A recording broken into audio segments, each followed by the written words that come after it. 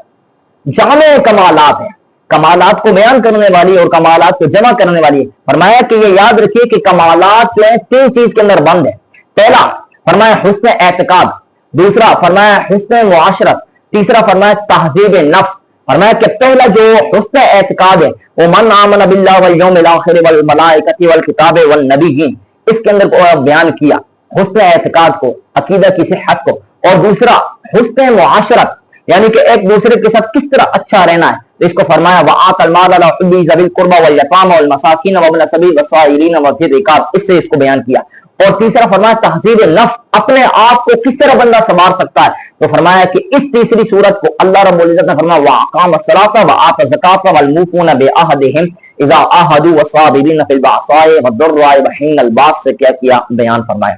آگے اللہ رب العزت نے ارشاد فرمایا یا ایھا الذین آمنوا کتب علیکم القصاص فی القتلى. اس آیت کا شان نزول یہ تھا کہ عرب کے اندر 2 قبیلے تھے. ایک وہ قبیلہ تھا جو بہت قوی تھا, ایک وہ قبیلہ تھا جو کیا تھا ضعیف تھا, وہ کمزور تھا, اس کی طاقت اور قوت نہیں تھی. اب کمزور قبیلے والے نے اور جس کے بعد قوت نہیں تھی اس قبیلے والے نے طاقتور قبیلے میں سے کسی ایک آدمی کو کیا کر دیا, قتل کر دیا. اب طاقتور جو قبیلہ تھا, قوت والا جو قبیلہ تھا, اس نے کہا کہ اگر تمہارے قبیلے والوں میں سے کسی نے ہمارے قبیلے والے میں سے ایک کو کیا کیا قتل کیا تو ہم اس کے بدلے کے اندر 2 کو قتل کریں گے. اور فرمایا گیا کہ تمہارے کسی لوگوں نے ہماری کسی عورت کو قتل کیا تو ہم کیا کریں گے, تمہارے مرد کو کیا کریں گے, قتل کریں گے. اور فرمایا کہ اگر تمہارے قبیلے والوں میں سے کسی نے ہمارے غلام کو قتل کیا تو ہم کیا کریں گے, تمہارے آزاد کو قتل کریں گے. اب یہ شان نزول ہے کہ یہ جب صورت حال ہوئی نبی کریم علیہ الصلوۃ والسلام کی بارگاہ کے اندر لوگ آ گئے, عرض کی یا رسول اللہ صلی اللہ علیہ وسلم یہ معاملہ ہے. سرکار علیہ الصلوۃ والسلام فرمایا کہ انسانیت کے اندر کیا برابر ہے, مساوات رکھتے ہیں, برابر ہیں. تو جب ایسا ہے تو پھر ایک کے بدلے کے اندر 2 کو قتل نہیں کیا جائے گا, غلام کے بدلے کے اندر آزاد کو قتل نہیں کیا جائے گا, عورت کے بدلے کے اندر مرد کو قتل نہیں کیا جائے گا. تو فرمایا اے ایمان والو, اللہ نے تمہارے مقتولوں کے بارے کے اندر قصاص کو قتل کر دیا, قصاص کو کیا کر دیا, لازم کر دیا, فرض کرا دیا. آزاد کے بدلے کے اندر قتل کیا جائے گا, غلام کے بدلے کے اندر قتل کیا جائے گا, اور عورت کے بدلے کے اندر قتل کی جائے گی. اب اس آیت کی شان نزول کے بعد جو آیت ہم نے پڑھی, اس سے کچھ احکام فقہیہ ایسے مترتب ہوتے ہیں کہ جن کے اندر ائمہ کے درمیان اختلاف پایا جاتا ہے. امام مالک, امام شافعی اور امام احمد بن حنبل رحمہ اللہ تعالی وہ ارشاد فرماتے ہیں کہ غلام کے بدلے کے اندر آزاد کو قتل نہیں کیا جائے گا. لیکن امام ابو حنیفہ رحمہ اللہ تعالی وہ فرماتے ہیں کہ غلام کے بدلے کے اندر آزاد کو بھی قتل کیا جائے گا. ایسے ہی ائمہ ثلاثہ وہ فرماتے ہیں کہ کافر ذمہ کے بدلے کے اندر مسلمان کو قتل نہیں کیا جائے گا. لیکن امام ابو حنیفہ رحمہ اللہ تعالی یہ ارشاد فرماتے ہیں کہ کافر ذمہ کے بدلے کے اندر مسلمان کو قتل کیا جائے گا. تو اب یہ صورت حال ہے, تو انہوں نے ائمہ ثلاثہ نے یہ آیت بطور استدلال کے پیش کی کہ غلام کے بدلے کے اندر صرف غلام کو قتل کیا جائے گا, آزاد کو قتل نہیں کیا جائے گا, اور مسلمان کے بدلے کافر کے بدلے کے اندر مسلمان کو قتل نہیں کیا جائے گا کیونکہ مساوات ضروری. لیکن امام ابو حنیفہ رحمہ اللہ تعالیٰ نے یہ ارشاد فرمایا کہ یہ آیت منسوخ ہے اس آیت کے ساتھ جو کہ سورہ مائدہ کے اندر اللہ رب العزت نے ارشاد فرمایا وَكَتَبْنَا عَلَيْهِمْ فِيهَا أَنَّ النَّفْسَ بِالنَّفْسِ, فرمایا کہ جان کے بدلے کے اندر جان کو کیا قتل کیا جائے گا, یہ اللہ رب العزت نے تمہارے اوپر لکھ دیا ہے. لیکن اس آیت کے بارے کے اندر امام قرطبی نے اور ائمہ ثلاثہ کی طرف سے یہ جواب دیا گیا کہ وہ کیا ہے, وہ اہل کتاب کا حکم ہے اور اہل کتاب کا حکم ہمارے اوپر لازم نہیں. لیکن ہم اس کا جواب یہ دیتے ہیں کہ یہ یاد رکھیے کہ اہل کتاب کا جو حکم ہماری شریعت کے اندر بغیر تغیر اور تبدل کے آ جائے تو وہ ہمارے لیے کیا ہے, حجت ہے, ہمارے لیے دلیل ہے. اس نے ہم نے کیا کیا, دلیل کے طور پر پیش کر دیا. آگے اللہ رب العزت نے فرمایا فمن عفی لہ من اخیہ شیء فاتباع بالمعروف, فرمایا کہ ہاں اگر قاتل کو مقتول کے اولیاء کیا کر دیں, معاف کر دیں, یا اس سے کیا دیت لینا چاہیں تو اب دیت بھی لے سکتے ہیں اور معاف بھی کر سکتے ہیں. اگر دیت لینے چاہیں تو اس صورت کے اندر 100 اونٹ دیت کے طور پر مقتول کے اولیاء اور ورثہ قاتل کے ورثہ سے لیں گے. اب یہ دیت جو ہے وہ جو قاتل کے ورثہ ہوں گے، اولیاء ہوں گے، یعنی کہ عاقلہ جو ہوں گے ان پر لازم ہوگی، اور 3 سال کے عرصے کے اندر تھوڑا تھوڑا کر کے وہ کیا کریں گے، 100 اونٹ یا 100 اونٹ کی قیمت کیا ان کو دینا کیا ہوگی، لازم ہوگی، وہ 3 سال کے عرصے کے اندر کیا کر دیں گے، ادا کر دیں گے۔ آگے فرمایا وَلَكُمْ فِي الْقِصَاصِ حَيَاةٌ يَا أُولِي الْأَلْبَابِ لَعَلَّكُمْ تَتَّقُونَ، فرمایا کہ اے عقل مندو، اللہ رب العزت نے قصاص کے اندر تمہارے لیے بہت بڑی حیات رکھی ہے، تم ڈر جاؤ اس بات سے۔ اس آیت کے اندر اللہ رب العزت نے گویا کہ یہ ارشاد فرمایا ہے کہ جب کوئی کسی کو قتل کرے گا اس کے بدلے کے اندر اس کو بھی کیا قتل کیا جائے گا، اس کو کیا کہتے ہیں، قصاص کہتے ہیں۔ قصاص کا مطلب یہی ہے کہ برابر برابر، یعنی کہ جو بندہ جس کو قتل کر دے اس کے قتل کے بدلے کے اندر قاتل کو کیا کر دیا جائے گا، قتل کر دیا جائے، یہ کیا ہے، قصاص۔ اب قصاص کے اندر کیا ہے، بہت بڑی حیات عظیمہ ہے۔ وہ کس طرح کہ ایک قاتل جب ارادہ کرے کسی کو قتل کرنے کا، لیکن اس کو پکا معلوم ہو کہ اگر میں نے اس کو قتل کر دیا تو اس کے قتل کے بدلے کے اندر مجھے بھی کیا کیا جائے گا، قتل کر دیا جائے گا، تو وہ ممکن ہے کہ اس کے قتل سے وہ کیا ہو جائے، رک جائے، باز آ جائے، وہ قتل نہ کرے۔ تو آپ اس صورت کے اندر اس قاتل کی بھی زندگی بچ گئی اور مقتول کی بھی کیا زندگی بچ گئی، تو فرمایا حیات عظیمہ ہے۔ لیکن ایک مسئلہ یہاں پر یہ یاد رکھیے، ہم نے وہ پچھلی آیت یا ایھا الذین آمنوا کتب علیکم القصاص اس کے اندر ہم نے بیان نہیں کر سکا، تو یہاں آخر کے اندر بیان کرتے ہیں کہ اگر کوئی ایک آدمی کو چند بندے رل کے کیا کرے، قتل کرے، یعنی کہ ایک آدمی کو 10 آدمی رل کے جمع ہو کر جماعت کی شکل کے اندر کیا کریں، قتل کریں، تو اس ایک کے بدلے کے اندر ان 10 کو کیا کیا جائے گا، قتل کیا جائے گا قصاص کے طور پر۔ حق تعالیٰ میں صحیح معنوں کی سمجھ عطا فرمائے اور اس پر عمل پیرا ہونے کی توفیق و رفیق عطا فرمائے۔